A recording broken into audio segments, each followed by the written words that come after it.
learned is unacceptable and unjustifiable. But reports alone aren't enough when the integrity and future of this authority are under the microscope. The Schools Development Authority making more changes amid the fallout from a hiring scandal. Then, Al Alvarez responds. The man at the center of a Murphy administration rape scandal says his accuser Katie Brennan defamed him when she accused him of sexual assault. And AOC and liberal Democrats want a transformative Green New Deal. New Jersey Democratic Congressman Frank Pallone says he has a more pragmatic alternative. This is New Jersey Power and Politics.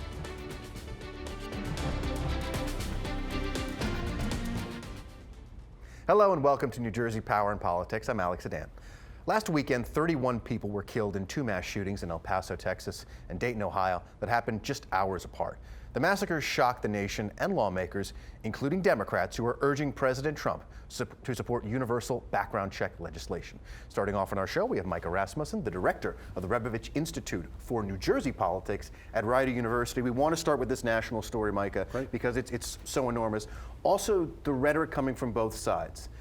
Senator Cory Booker saying that President Trump's anti-immigrant rhetoric contributing to this massacre in El Paso, where the shooter apparently had this anti-Hispanic manifesto. Did Senator Booker go too far?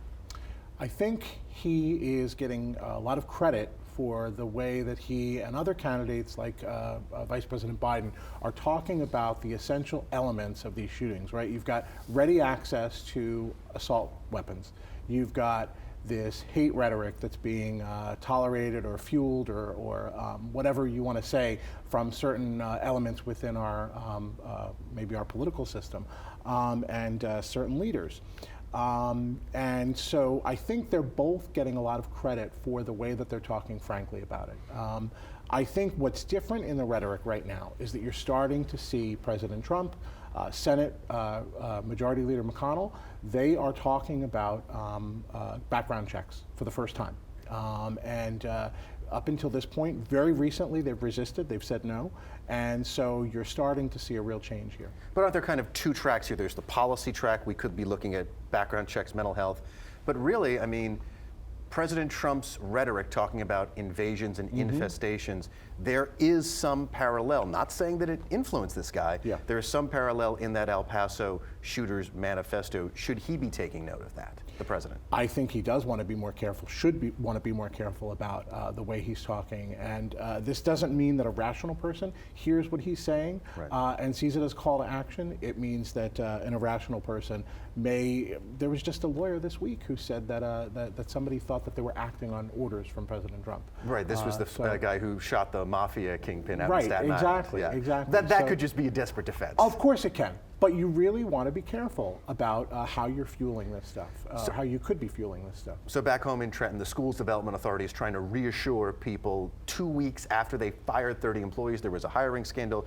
You worked in the McGreevey administration. You were Governor McGreevey's chief spokesman. Yes. This is when the Schools Development Authority, the SDA, was spun off from the EDA to its own independent agency. We wanted to get a lot of schools built, both in the urban parts of the state, Abbott districts, and in the suburban parts of the state. And so the SDA took a very, very close hand-holding approach with the Abbott districts and will almost act as a construction manager. With the non-Abbott districts, just the suburban districts, they'll act more as a funding source and consultant act where needed. But there was mischief in the SDA then. That's why they were spun off, or at least part of the reason they were spun off. Do they need to be folded back in? Does there need to be a tighter rein on the SDA? Yeah, at this point, they don't have a lot of funding. They are down to their last 14 projects. It doesn't look like they've got great prospects for getting refunded at this point. Maybe we need to really scale back here and maybe keep 14 construction managers to act on the 14 projects that they've got left. Those are the ones where they've got funding identified, so that part of the work is done on those projects, and maybe we just need to scale back and evaluate what we've got left here to tackle. Lastly, Al Alvarez responding to Katie Brennan's lawsuit. What do you make of his response where he is accusing her of defaming him?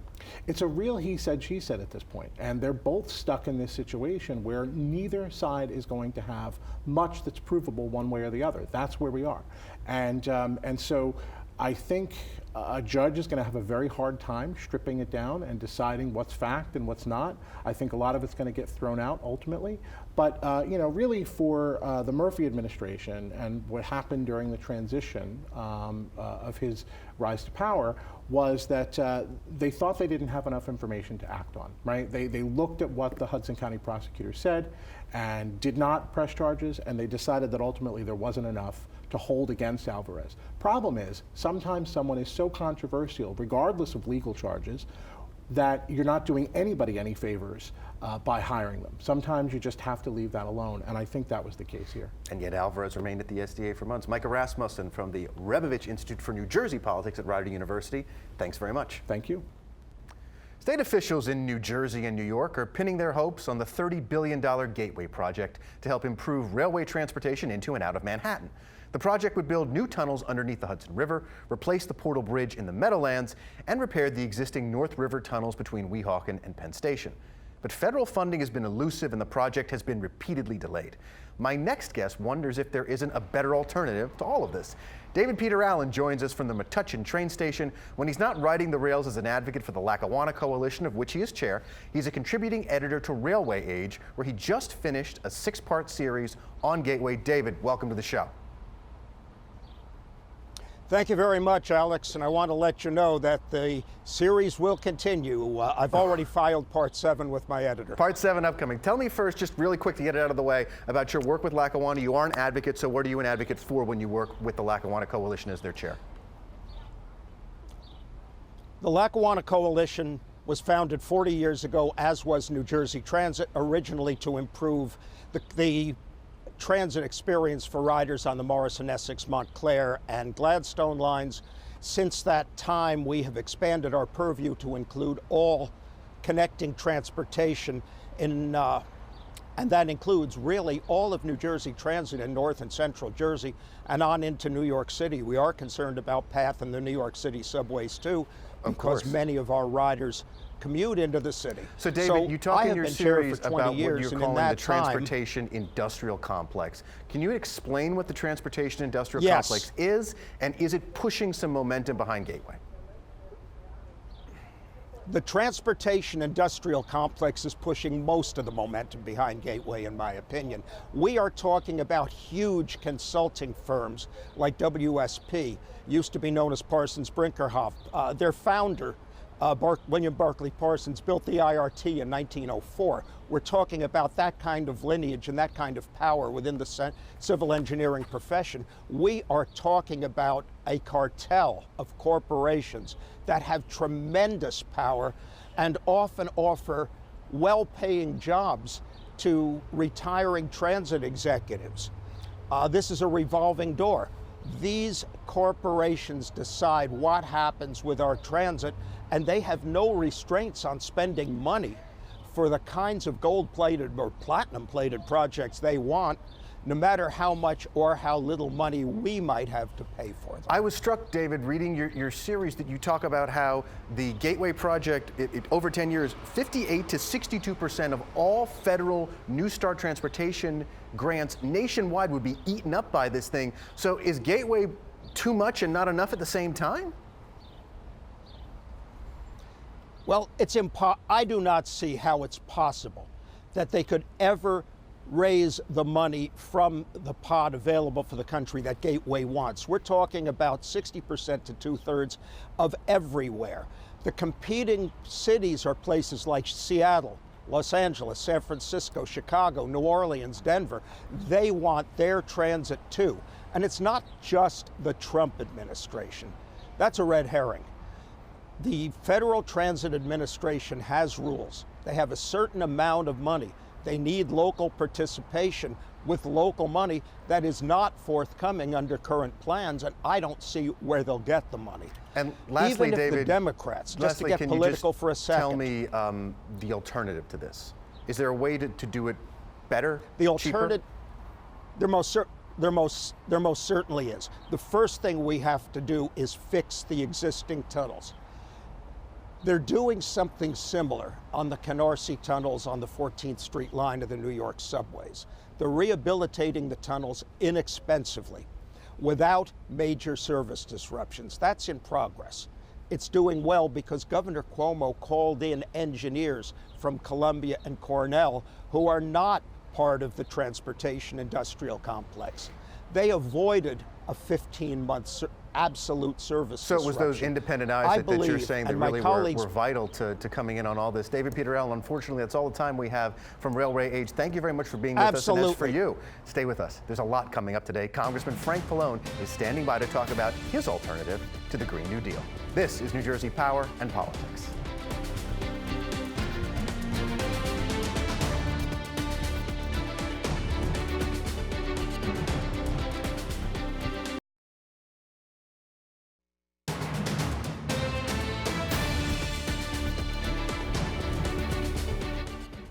Welcome back to New Jersey Power and Politics. I'm Alex Sedan. Congressman Frank Pallone is in his 16th term in the House of Representatives. The Democrat represents a district that includes much of Middlesex and eastern Monmouth counties. Since January, he has been the chairman of the Energy and Commerce Committee of the House, which means up to 40% of the bills that touch on healthcare, climate, telecommunications, and consumer protection have to go through him. Congressman, thank you very much for being here today. Thank you, Alex. Congressman, have to get your reaction first to those mass shootings in El Paso and Dayton from over the weekend. Well, I mean, obviously, I'm very concerned about it, but, you know, this is a pattern. As you know, for the last, 10, 20 years, we've seen more and more of these mass shootings, and the House has already passed legislation that would have universal background checks, but unfortunately, we can't get Mitch McConnell and the Republican leadership in the Senate to bring up a lot of the gun safety legislation. It's not just that, and until they're willing to, you know, this is going to continue and may very well get worse. So I mean, this is a very partisan issue in the sense that the Republican leadership in the Senate is very beholden to the NRA and doesn't want to move the gun safety bills. But on Friday, we're hearing President Trump maybe express some support for universal background checks. Do you have faith that the president is going to go through with that? None whatsoever. Why? Because he's basically shills for the NRA, and so does McConnell and the Republican leadership. And I'd be shocked if they actually did anything. I mean, they at one point they talked about giving police the ability to seize guns of people that were suspect. And I mean, I can see that maybe they would do something like that, but the universal background check is so much opposed by the NRA that I'd be shocked. But I would love to see it. We'll see. So the shooter in El Paso has this manifesto that's been talked about a lot, this anti-Hispanic fervor, real white nationalist, white supremacist stuff. There have been some of your colleagues, including Senator Booker, have drawn a line between President Trump's rhetoric and that shooter. Do you? Absolutely. I mean, I agree with what Senator Booker said. I mean, you can't go out there every day and tell the American public that everybody's coming over the border is a criminal and basically deface the Latino community, and then suggest that somehow it's not your fault. It is. He gives the impression that anyone who's Latino is somehow a criminal. I mean, that's the mantra. And I think that is just no surprise that, this mass shooter, would start using that kind of terminology and targeting people who are Latino. And we're going to go to what the president said on Monday during his speech from the White House. This is what President Trump said in reaction to the El Paso shootings and specifically the hate motive. In one voice, our nation must condemn racism, bigotry, and white supremacy. We have asked the FBI to identify all further resources they need to investigate and disrupt hate crimes and domestic terrorism. So Democrats have wanted the president to rebuke these white supremacist aspects, and he did that. He did that on Monday. Look, it's very nice. It's certainly progress, right? But so many of his actions and statements when he tweets and uses social media since he's been president, I think lends support to white supremacists. And so, one day is not going to make up for it. If there's a change of heart and we see less, comments about Latinos that they're criminals, or less statements that, encourage white nationalism in the future, great. I mean, that's what I'd like to see. Alex, I never want to be the pessimist that says that people can't change, and certainly the president can change. but one day is not going to do the trick. All right, I want to move on to the Green New Deal and your 100 for 50 plan. Do you believe that Alexandria Ocasio-Cortez's Green New Deal is unrealistic and it's not going to happen? It is. I mean, the bottom line is that to say that you're going to be 100% carbon neutral by 2030 is just not, I mean, first of all, the political will isn't there. It's hard to get any kind of progress on climate change with the Republican majority in the Senate and with the president because they don't even recognize that it exists. But I think that if we set a goal of 2050, which is what the 2050 goal is basically what most scientists say you have to accomplish to become carbon neutral in order to avoid a catastrophic event, right? And it's the goal that most of the countries that adhere to the Paris Agreement have. So Western Europe, France, Italy, Germany, Japan, this is the goal. And I think that that's possible. That doesn't mean that we couldn't have a goal at 2030 for less than that. But the main thing that we're trying to do is not only that we announce this 100 by 50, but we're putting together legislation in my committee, that is the Committee of Jurisdiction for Climate Change, that we started to have hearings in July, and we're going to have hearings in the fall with the goal that by November or December, we will have a piece of legislation that meets the 2050 goal, and that we would try to get a consensus in Congress to move that legislation. But up until that point, are you going to rule out having the Green New Deal or even Medicare for All before your committee because you're worried it'll turn into a partisan sideshow? Well, the problem is this. I mean, for example, we already have, in July, we already passed a energy efficiency package, right? So that basically tries to improve fuel efficiency standards, improve weatherization, resiliency in the case of a storm, and move towards more energy efficiency overall. So there are things that we're already doing to try to eliminate and cut back on greenhouse gases. But remember, the Green New Deal is just a goal. It doesn't actually have the legislative initiatives that would achieve the goal. And so what I'm saying is, sure, if you could think you could do it by 2030, but I think in this climate where we have a hard time getting the Republicans to do anything, that it's more important to set a reasonable goal, which is what other countries have that are trying to achieve, the Paris Agreement goals and what the scientists say is feasible. I wanted to move on to something that's very important to some of your constituents, the National Flood Insurance Program. Sure. What changes would your renewal of the NFIP make?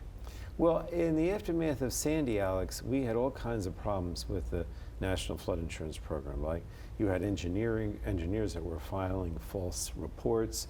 You had, the claims process that was very bureaucratic and hard for people to get any kind of compensation.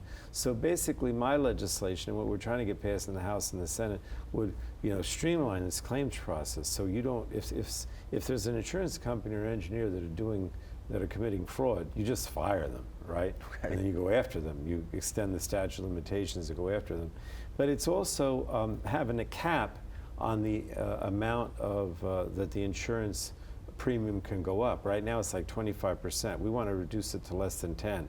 And we also want to limit the profits of the insurance companies, so they're not. Why would you want to do that? Why would you want to limit their profits? Well, because if you look at it, basically what happened after Sandy is that they were paying out very little money, and they were still making a lot of profit on the premiums.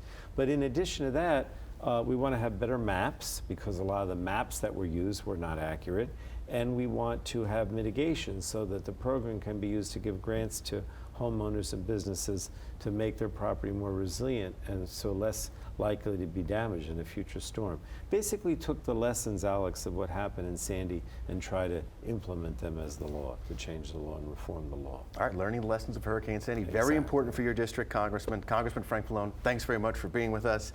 As for you, stay with us. There's a lot more coming up next on News 12 New Jersey's New Jersey Power and Politics.